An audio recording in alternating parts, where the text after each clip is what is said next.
yeah, I thought I'd talk about social isolation and summer because someone with Asperger's, I think the cruelest thing people struggle with is social isolation.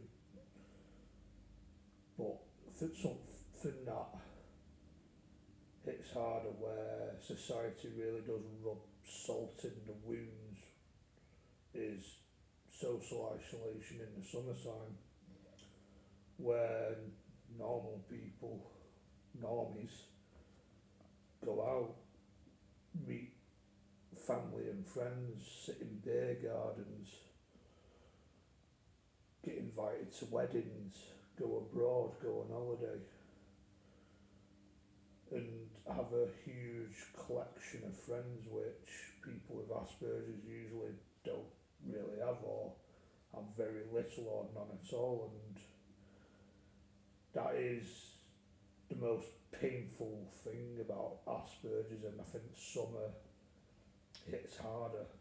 Where I do live in a house at the minute where I don't really have much outdoor space. Like I've got a bit of a yard, but it's like a back alley, and there's not really much to it. So I don't really have outdoor facilities to get fresh air, sit outside. Where it'd probably help if I did have that, where I could have somewhere private to sit outside, drink a cold one, and just sit there all day, basically, and just chill out.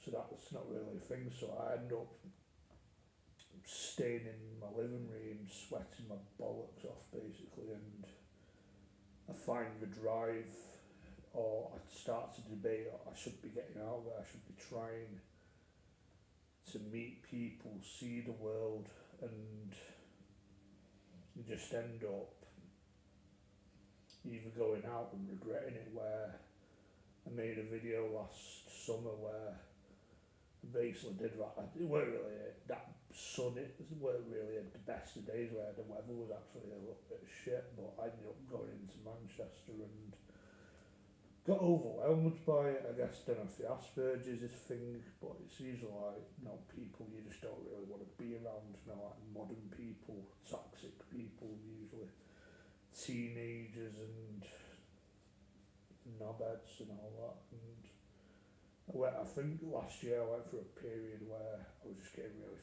fed up of that sort of shit. To be honest, I was just losing the plot and just really wanted something different in life, wanted something new in life, where I wanted to move abroad and stuff. And while we're living in a world where social media is a thing and all that,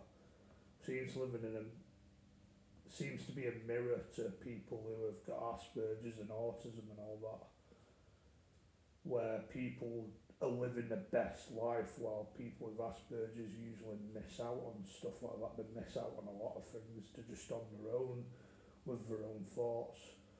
I pushed them if they might have family members like the parents or siblings, but the harsh, cruel reality is parents will eventually might don't die eventually, and that's one of my biggest dreads in life when I do lose my parents. Where I probably would be truly lost in life if I've lost them, and I'm in the situation I'm in now. I probably would be, and I don't know what it is. Connecting with people seems to be very difficult. Where I've tried going out there, connecting with people.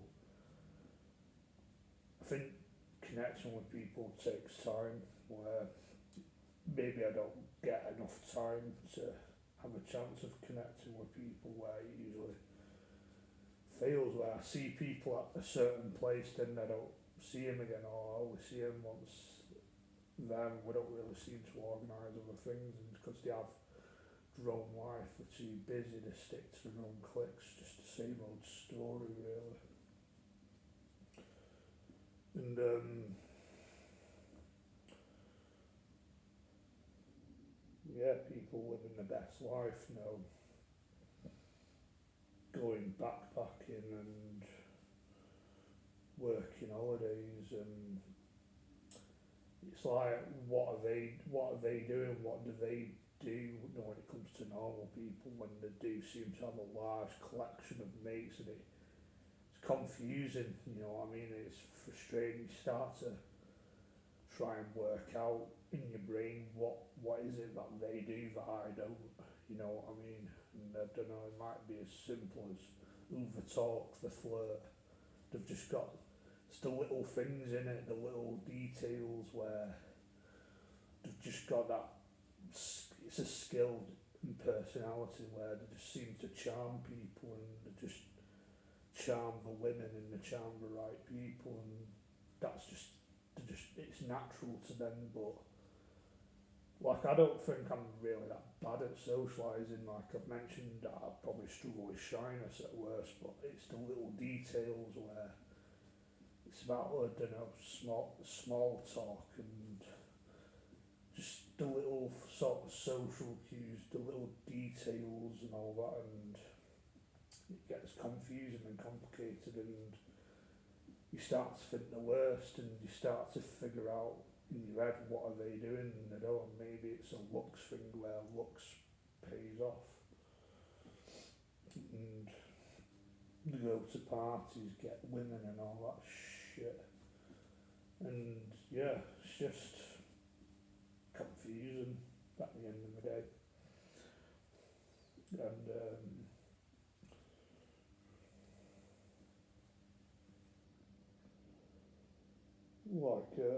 and that's just why I don't really enjoy summers, like, because I just feel like I suffer badly from it, where I'm usually stuck in the house, and just imagine it for yourself, where you don't really have any social circles and you're stuck in your house.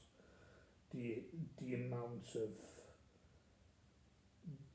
how depressing it is, and the amount it affects your mental health, like it is a really depressing thing, and does cause severe depression, and including myself, people give up, they get exhausted with life, and they just don't really do anything, like we don't see the point in doing anything. But again, like, even winters, like, I think even you can get quite nice weather in winter when it's cold and breezy, but it's got, yeah, might have a nice sunset. Like now, the weather's actually quite nice.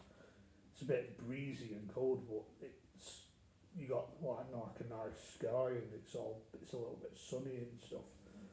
So even in winter, you do get nice weather, I think, in a way. Sometimes, anyway, not always, but you do sometimes. And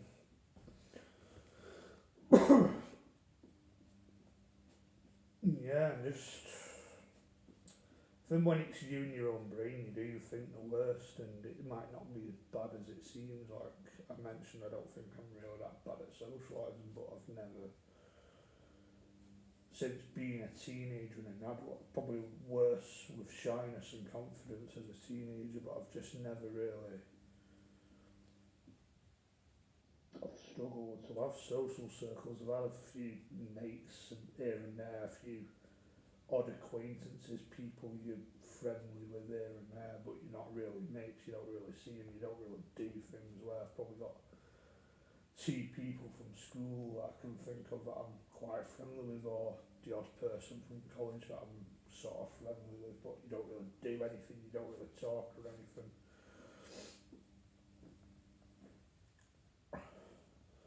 But I think the problem is it's just me in my own head thinking the worst, thinking negative.